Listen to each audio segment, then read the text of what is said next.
Президент Садыр Жапаров бүгүн Бишкек шаарында улуттук коопсуздук боюнча коопсуздук кеңештеринин катчыларынын Афганистан маселеси боюнча 6 регионалдык диалогунун катышуучулары менен жолугушту. Бул тууралуу өлкө башчынын маалымат кызматы билдирди. Жапаров Афганистандагы эң башкы 3 көйгөй катары терроризм, наркотрафик жана алсыз экономиканы атады. Ошондой эле өлкөлөрдүн жана эл аралык уюмдардын биргелешкен жана координацияланган аракеттери аркылуу гана эл аралык коопсуздукту курууда маанилүү натыйжага жетишүүгө болоорун белгилеген. Кыргызстандын министрлер кабинетинин төрагасы Акылбек Жапаров Москва шаарына барып, Орусия Федерациясынын өкмөтүнүн төрагасы Михаил Мишустинге жолукту. Жапаров менен Мишустин кыргыз-орус соода-экономикалык жана инвестициялык кызматташуунун актуалдуу маселелерин талкуулады. Анда энергетика, өнөр жай, транспорт, маданий, гуманитардык тармактарда биргелешкен долбоорлорду ишке ашырууга өзгөчө көңүл бурулду. Кыргызстандагы интернат тибиндеги социалдык мекемелерде 9973 бала бар. Бул маалыматты эмгек, социалдык камсыздоо жана миграция министри Гүлнара Батырова аялдардын, балдардын укуктары жана гендердик теңчилик боюнча кеңештин жыйынында сүйлөп жатып айтты. Анын сөзүнө караганда, өлкөдө балдардын 137 интернат тибиндеги социалдык мекемеси бар. Анын 69 мамлекеттик, 17 муниципалдык, 39 жеке жана 12 диний мекемелерде да балдар багылат. Балдардын 5% гана ата-энеси жок. Эмгек, социалдык камсыздоо жана миграция министрлигинин маалыматында Кыргызстанда акыркы 10 жыл ичинде балдардын интернаттык мекемелеринин саны 117ден 137ге чейин жетти.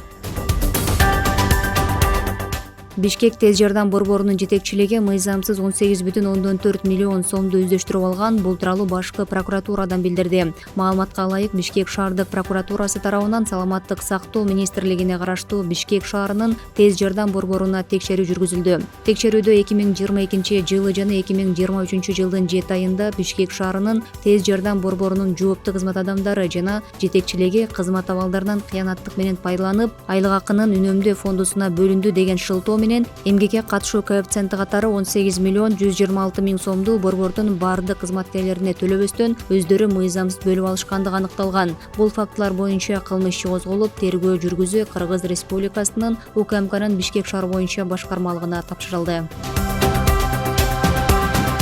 Бишкекте тазалык муниципалдык ишканасы күчөтүлгөн тартипте күнү-түнү иштөө режимине өттү. Муниципалитеттен билдиришкендей, мындай чечим өлкө аймагында аба ырайынын кескин өзгөрүп, аба табынын төмөндөшүнө байланыштуу кабыл алынды. Белгиленгендей, бүгүн саат 11:00 тарта ишкананын кызматкерлери жолдорго туз себүүнү баштады. Жолдорду тазалоо жана туз себүү үчүн 44 атайын техника даяр. Ишкананын базасында 584 тонна техникалык туз бар.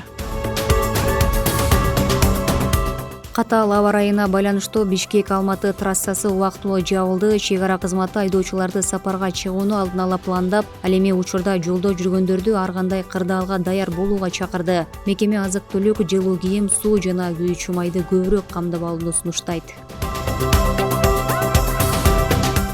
Чүй облусунун ички иштер башкы башкармалыгына 20 жаңы кызматтуу унаа тапшырылды. Бул тууралуу ички иштер министрлигинин басма сөз кызматы билдирет. Кызматтуу унааларды тапшыруу иш-чарасы Чүй облусунун аймагында өткөрүлүп жаткан коопсуз өлкө, туруктуу келечек аталышындагы элдин коопсуздугун чыңдоого арналган форумдун алкагында бүгүн Бишкекте тапшырылды. Иш-чарага ички иштер министринин орун басары Октябрь Урманбетов катышты.